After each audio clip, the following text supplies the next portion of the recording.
Доситони кули Тоҷикистон тафтиши парванда бар зидди Ислом Анварзода, муовини пешини прокурори ноҳияи Фирдавсиро ки дар садамаи мошинаш овозхон Баҳром Ғафурӣ ҳалок шуд боз доштааст. Мақомот ин тасмимро ба маълум набудани ҷойи будубош рабт доданд. Шахсони наздик ба Ислом Анварзода мегӯянд ӯ барои табобат ба хориҷа рафт.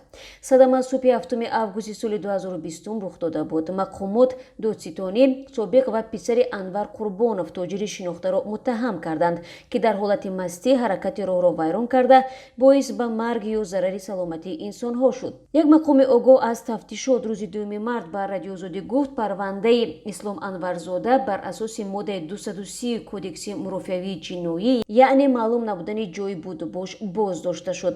Вай шарҳ надод ки парванда дубора тафтиш хоҳад шуд ё не. Дар садамаи субҳи 7 августи соли гузашта ки Баҳром Ғафурӣ фавтид, Ислом Анварзода ва Баҳодур Зарипов, яке аз дӯстони ӯ, маҷрӯҳ шуданд.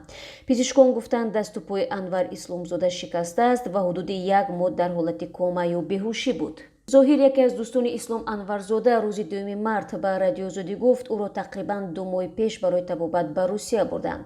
Ҳама ҷояш маъюб аст, аз хурсандӣ ба тамошо нарафтааст.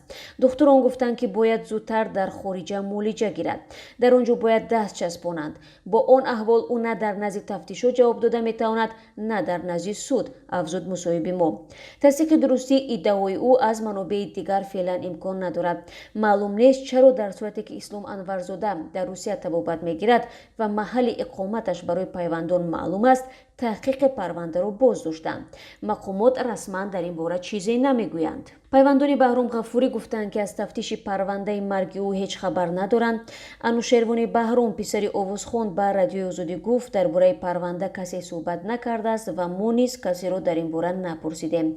Садамае ки дар он Баҳром Ғафурӣ, сарояндаи эстрадаи тоҷик, ҳалок шуд, сару садо ба по кард ва ҳаводоронаш хостори муҷозоти гунаҳгорони ҳодиса шуданд.